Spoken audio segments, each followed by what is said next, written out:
چشمہ علم و حکمت پہ لاکھوں سلام، سبحان اللہ۔ جس کے پانی سے شاداب جانو جنا، اس دہن کی تراوٹ پہ لاکھوں سلام، سبحان اللہ۔ جس کے پانی سے شاداب جانو جنا، اس دہن کی تراوٹ پہ لاکھوں سلام، جس سے کھاری کنویں شیرائے جاں بنے، اس زلال حلاوت پہ لاکھوں سلام۔ سبحان اللہ۔ اسی موضوع کو آج آگے بڑھاتے ہیں کہ نبی پاک صلی اللہ علیہ وسلم، یا رسول اللہ، میرے آقا کے لاب دہن کی برکات۔ سبحان اللہ۔ اور یہ ایسا موضوع ہے کہ بندہ سارا سال بھی گفتگو کرتا رہے، نہ اللہ کے فضل سے موضوع میں کوئی کمی ہے، نہ بتانے والے میں کوئی کمی ہے۔ جو کرم تو آقا کا ہے نا، آقا کے کرم سے سارے معاملات ہوتے ہیں۔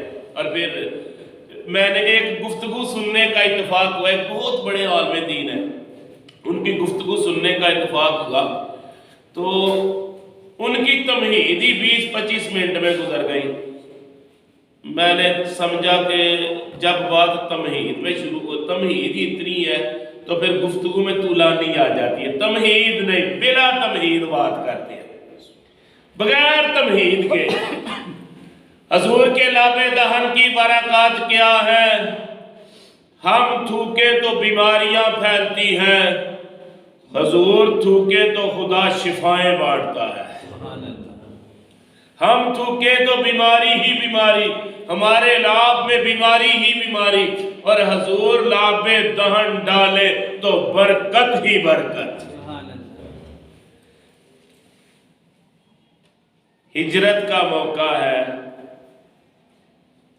حضور حضرت علی شیر خدا سے فرماتے ہیں، اے علی شیر خدا، میں ہجرت کر کے جا رہا ہوں، میرے پاس ان کافر لوگوں مکے والوں کی امانتیں ہیں، تم ایسا کرنا کہ صبح بستر سے اٹھنا اور ان لوگوں کی امانتیں ان کے حوالے کر کے پھر ہجرت کر کے آ جانا۔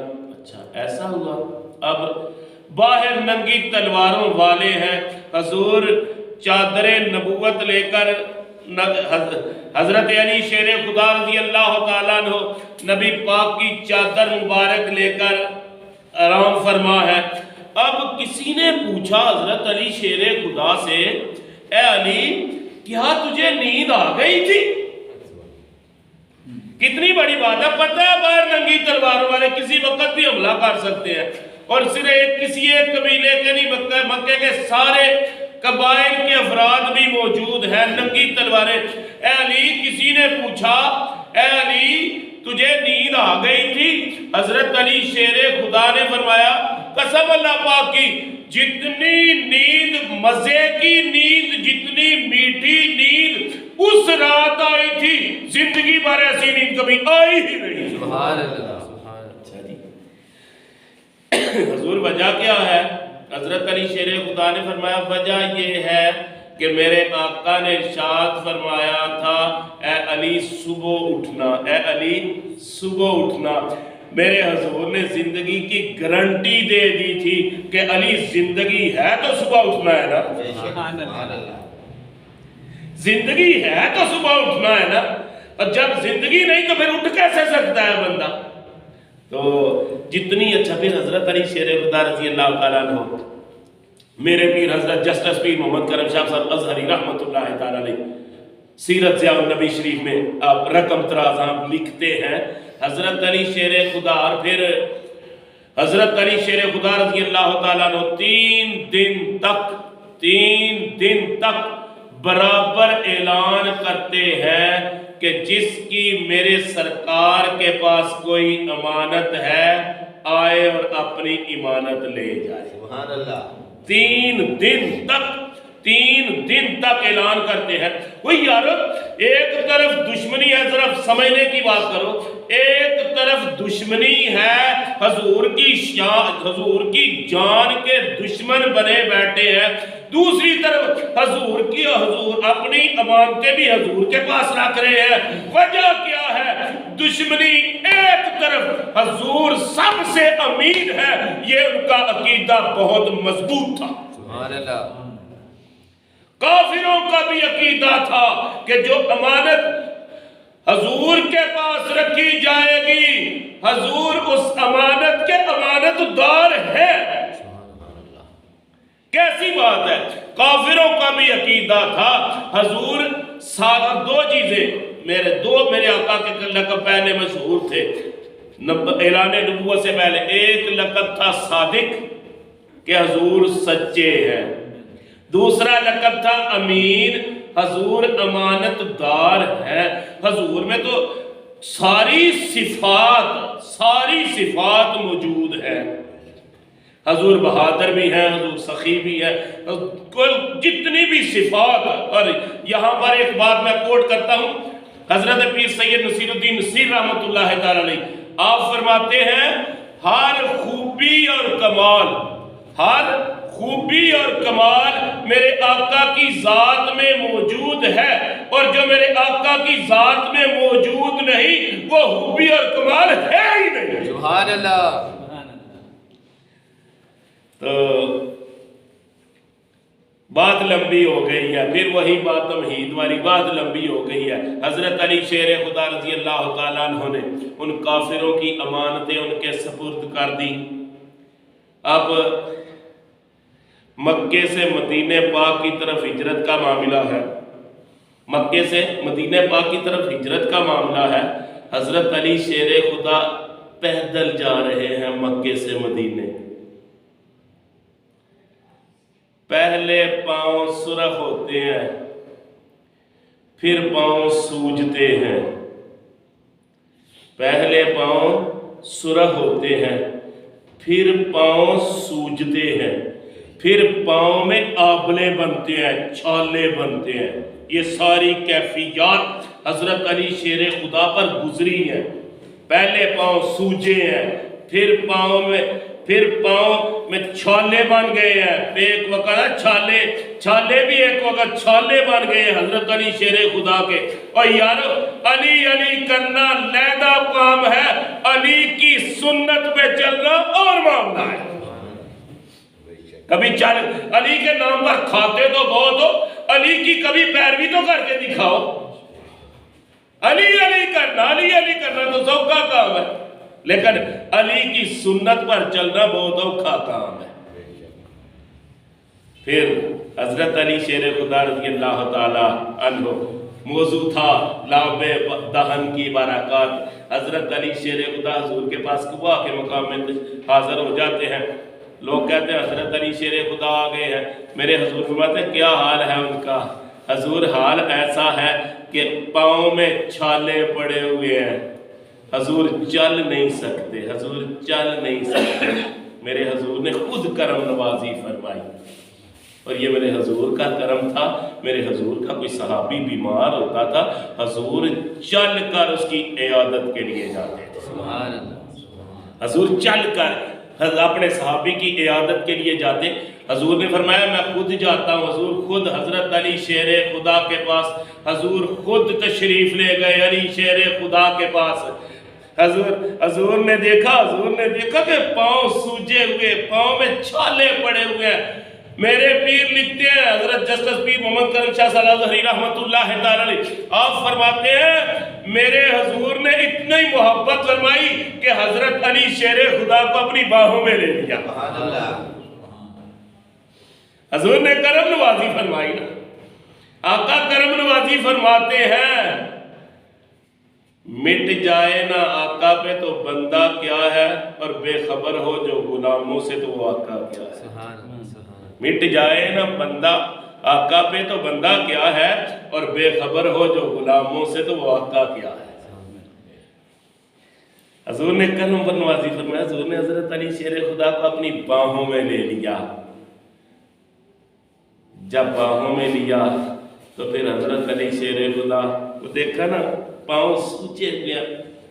میرے حضور نے وہی بات کرنی ہے، لاب دہن ہم تھوکیں تو بیماریاں پھیلتی ہیں، حضور تھوکیں تو شفائیں اللہ بانٹتا ہے۔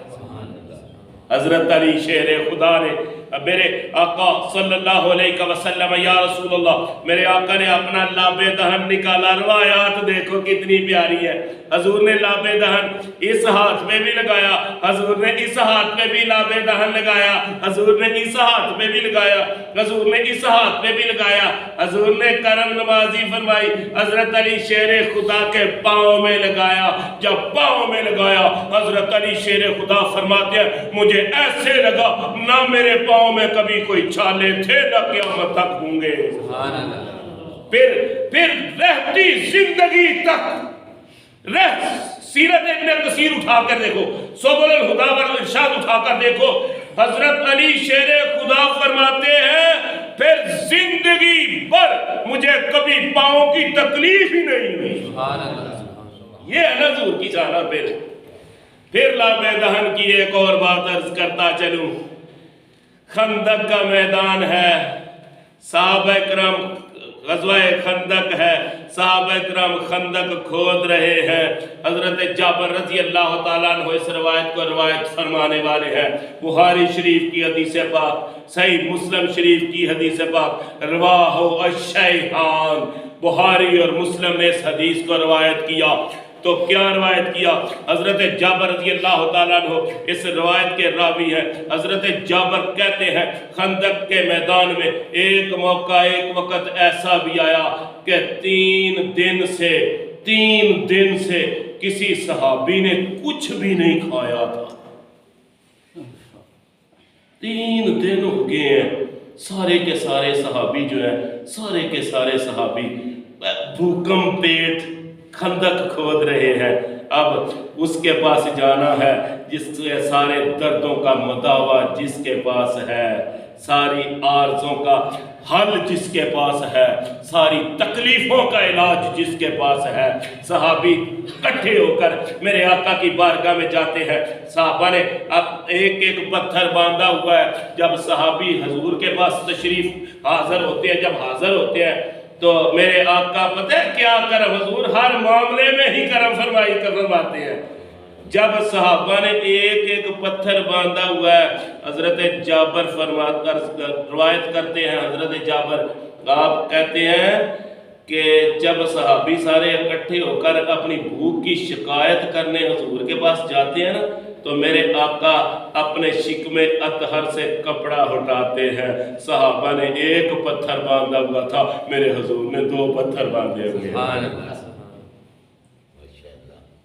حضرت جابر اپنی بیوی کے پاس جاتے ہیں، جابر اپنی بیوی کے پاس جاتے ہیں، کہتے ہیں مجھ سے حضور کی حالت دیکھی نہیں گئی، مجھ سے حضور کی حالت دیکھی نہیں گئی، تو ایسا کرو کہ کوئی کھانے کوئی معاملہ ہے۔ اس نے کہا 2-4 سیر جو ہے، اور یہ شیخین نے اس روایت کو روایت کی، بخاری اور مسلم کی روایت، 2-4 سیر جو ہے، ایک بکری ہے، اب ایسا کرو کان سن میں، یہ نا مجھے پنجابی میں یہ لفظ زیادہ اچھا لگتا ہے، کان سن میں، سرگوشی میں، سرگوشی تو اردو کا لفظ ہے، اس میں اتنی بلاغت نہیں ہے، لیکن جتنی بلاغت کو پنجابی میں ہے نا، کان سن میں حضور سے عرض کرنا، یا رسول اللہ ایک بکری ہے، چند سیر جو ہے، یا رسول اللہ ایک بکری ہے، چند سیر جو ہے۔ حضور کچھ صحابہ کرام کو ساتھ لے آئے، حضور کچھ صحابہ کرام کو ساتھ لے آئے، جتنا یہ ہمارا اہتمام ہے، کچھ صحابہ کرام کو ساتھ لے آئے۔ اب جیسے ہی حضرت جابر نے کان سن میں حضور سے نہ عرض کیا نا، تو حضور نے اعلان فرمایا، اے اہل خندق، اے اہل خندق، چلو آج جابر کے ہاں تمہاری دعوت ہے۔ انتظام کتنے کا ہے؟ ایک بکری اور کچھ سیر جاؤ، انتظام کتنے اور دعوت کتنوں کو دی جا رہی ہے؟ 1000 سے اوپر بندہ ہے جس کو دعوت دی جا رہی ہے۔ حضرت جابر اب اپنے من خانے میں مونولاگ اسے کہتے ہیں، اپنے من میں گفتگو کرتے جاتے، کہتے ہیں میں شرم سے پانی ہوا تھا کہ آج پتہ نہیں کیا ہوتا ہے، میں نے تو یہ معاملہ بتایا۔ وہ کہتے ہیں حضور آگے تشریف، حضور آگے تشریف لے جا رہے ہیں، صحابہ کرام پیچھے ہیں، پھر ساتھ حضرت جابر بھی ہے۔ تو جب گھر میں پہنچتے ہیں نا تو حضرت جابر اپنی بیوی سے کہتے ہیں حضور تو سب کو لے آئے ہیں، اب بات کہنے والی ہے، حضور تو سب کو لے آئے ہیں۔ حضرت جابر کی بیوی ان سے کہنے لگی، شیخین نے اس کو روایت کیا ہے بخاری اور مسلم نے، حضرت جابر کی بیوی کہنے لگی اے جابر کیا تم نے حضور کو بتایا تھا کہ ہمارا انتظام اتنا ہے؟ ہاں میں نے بتایا تھا۔ اب اس عورت کی بات سنو، اس نے کہا اللہ و رسولہ عالم، اب حضور جانے اور حضور کا کام جانے، حضور جانے اور ہمارا جتنا کام تھا، ہماری جتنی کام تھا ہم نے کر دکھایا، اب حضور جانے اور حضور کا کام جانے۔ اور پھر یہاں تک اب آنے والے جانے یا لے کر آنے والا جانے۔ آئے حضرت جابر کی بیوی کو حضور نے پیغام فرمایا کہ ایسا کرنا کہ میرے آنے تک سالن کو ڈھانپے رکھنا اور گندا ہوا آٹا اس کو بھی ڈھانپ کر رکھنا، جب میں آؤں گا پھر کھانا شروع کرنا۔ یہاں پر ایک بہت بڑی پتے کی ہے، حضور نے جا کر سالن میں اپنا لاب دہن ڈال دیا۔ بخاری اور مسلم شریف کی حدیث ہے، کوئی انکار تو کر کے دکھائے۔ یہاں پر وہ بات عرض کرنی ہے جو سمجھنے کے لائق ہے کہ حضور بے مثل و بے مثال ہے، حضور جیسا کوئی اور ہے ہی نہیں، حضور بے مثل و بے مثال ہے۔ حضور نے جس ہنڈیا میں سالن پک رہا تھا اپنا لابے دہن نکالا، اس میں ڈال دیا۔ اب لمحہ فکریہ کہہ رہا ہوں ان لوگوں کے لیے جن کے دماغ میں صرف انما انا بشر مثلکم رہتا ہے ہمیشہ، ایکم مثلی کبھی نظر جنہیں نہیں آیا، بشر مثلکم رہتا ہے، ایکم مثلی جنہیں نظر ہی نہیں آیا۔ کوئی بڑے سے بڑا پیر، مقصد کسی پر تنقید کرنا نہیں، مقصد اظہار حقیقت ہے، مقصد کسی پر تنقید کرنا نہیں، مقصد ہے اظہار حقیقت کہ حضور بے مثل و بے مثال ہے، حضور جیسا کوئی اور نہیں۔ بڑے سے بڑا پیر ہو، کسی مرید کے ہاں دعوت کھانے کے لیے گیا ہو، دیگ پکی ہو، پیر سب کے سامنے، پہلے اپنی بات کرنی ہے نا، پیر سب سے پہلے اس دیگ میں، جس دیگ میں دعوت پکی ہے، اس دیگ میں جس میں کھانا پکا ہے، اس میں جاتے ہی تھوک دے، کوئی کھائے گا؟ نہیں۔ قائد ملت سلفیہ ہو، پہلے میں نے پیر کی بات کی ہے نا، اب دوسری، قائد ملت سلفیہ ہو، ان کا بڑا عالم دین ہو، کسی دعوت پر جائے، کھانے میں تھوک دے، کیا وہ کوئی کھانا کھائے گا؟ اس کے اپنے بیٹے بھی نہیں کھائیں گے۔ ہاں، قائد ملت اسلامیہ وحدت ہو، اس کا قائد جائے اور کھانے میں تھوک دے، کیا کوئی کھانا کھائے گا؟ نہیں۔ اب ماننا پڑے گا نا کہ حضور جیسا کوئی اور نہیں۔ حضرت جابر رضی اللہ تعالی عنہ فرماتے ہیں کہ حضور نے لاب دہن کی برکات کی بات ہو رہی ہے، حضور نے لاب دہن ہنڈیا میں ڈالا، آٹے میں ڈالا، اب صحابی آتے ہیں، کھاتے جاتے ہیں، آتے ہیں، کھاتے جاتے ہیں، آتے ہیں، کھاتے جاتے ہیں، یہاں تک حضرت جابر فرماتے ہیں 1000 سے اوپر پر لوگوں نے کھانا کھا لیا، ہنڈیا کو دیکھا، ہنڈیا پہلے سے بھی بھرپور تھی، آٹا پہلے سے بھی زیادہ۔ سبحان اللہ۔ اب ایک اور جو مفتی احمد یار خان نعیمی رحمت اللہ علیہ آپ نے جو بڑی مزے کی بات کی ہے وہ بھی سناتا چلوں۔ ایک عورت ہو، اس کو 100 بندے کا کھانا روٹی پکانا پڑ جائے، کتنا مشکل ہے۔ 200 بھی نہیں، 500 بھی نہیں، 700 بھی نہیں، 1000 بندے کا کھانا ایک عورت پکا رہی ہے، روٹیاں پکا رہی ہے، وہ کھاتے جا رہے ہیں، یہ پکاتی جا رہی ہے۔ کیا ہوا؟ حضور کے لب دہن کی برکت سے حضرت جابر کی بیوی کے ہاتھ میں اتنی طاقت آ گئی، 1000 بندے کا کھانا بھی پکا دیا اور تھکاوٹ بھی محسوس نہیں کی۔ اور پھر اب لب دہن، کچھ لوگ ایسے ہوتے ہیں جن کی زبان بڑی لمبی ہوتی ہے، کچھ لوگوں کی زبان بڑی، ہمارے بھی کچھ سیاستدان ہیں جن کی زبان بڑی لمبی ہے، اور خصوصاً وہ جن کے بڑے بڑے منہ ہے نا ان کی زبان بھی بڑی بڑی ہے۔ اب تو وہ گمنام ہو گئے ہیں۔ ایک وقت تھا وہ مولویوں کا سب سے زیادہ تو بڑے منہ والا کرتا تھا، اس کا منہ بھی بڑا بڑا ہے، اس کی زبان بھی بڑی بڑی ہے، اب تو گمنام ہو گیا ہے۔ تو خصوصاً وہ مفتی اعظم پاکستان پر بڑی تنقید کرتا تھا، تو اب تو اس کی زبان بھی، اب مدینہ پاک میں بھی حضرت انس سے اس روایت کے راوی ہیں، طبرانی شریف کی حدیث پاک، سنن نسائی شریف کی حدیث پاک، ابن ماجہ شریف کی حدیث، صحاح ستہ کی حدیث پاک، اور شفا شریف میں حضرت قاضی اعجاز رحمت اللہ تعالیٰ علیہ لکھتے ہیں، اور خصائص کبریٰ میں حضرت امام جلال الدین سیوطی رحمت اللہ تعالیٰ علیہ لکھتے ہیں، مدینہ پاک میں ایک عورت تھی وڈے منہ والی، سمجھ آئیے نا بات، ایک عورت تھی وڈے منہ والی۔ وڈے منہ والا پتہ ہے کون ہوتا ہے؟ جو بولتا پہلے ہے سوچتا بعد میں ہے۔ بے شک وڈا منہ اس کا نا وڈا منہ ہوتا ہے نا، جو بولتا پہلے ہے سوچتا بعد میں ہے۔ وڈے منہ والی عورت تھی اور بد زبان سمجھ لے اس کا جو بھی معاملہ ہے۔ تو ایک دن نا میرے حضور کھانا تناول فرما رہے ہیں، بس آخری بات عرض کرنی ہے۔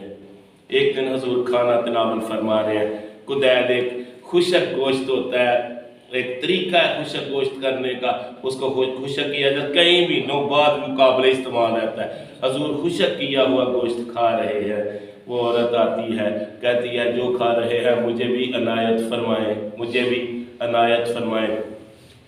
حضور جو سامنے پڑا ہے حضور اسے دے دیتے ہیں، حضور اسے دے دیتے ہیں۔ اس کو کہنے لگی نہیں، جو سامنے پڑا ہے وہ میں نے نہیں لینا، جو سامنے پڑا ہے وہ میں نے نہیں لینا۔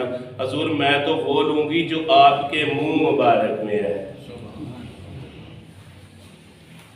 جو حضور آپ کے منہ مبارک میں ہے میں تو وہ لوں گی۔ حضور کرم نوازی، حضور تو سراپا کرم ہے نا، اور حضور کی شان پتہ ہے کیا ہے؟ وَمَا أَرْسَلْنَاكَ إِلَّا رَحْمَةً لِلْعَالَمِينَ۔ حضور تو سراپا کرم ہے نا، حضور کرم نوازی۔ حضور نے جو اپنے حضور کے دہن مبارک میں جو تھا نا حضور نے نکال کر اسے دے دیا۔ ادھر حضور کے دہن مبارک کا نوالا جب اس عورت کے منہ میں گیا، صحابی روایت کرتے ہیں وہ اشد حیاءً، پھر اس عورت کا ایک تو زبان دراز تھی نا، اب وہ سب سے زیادہ خوش زبان بھی ہو گئی اور حیا میں بھی مدینہ طیبہ کی عورتوں سے بڑھ گئی۔ سبحان اللہ۔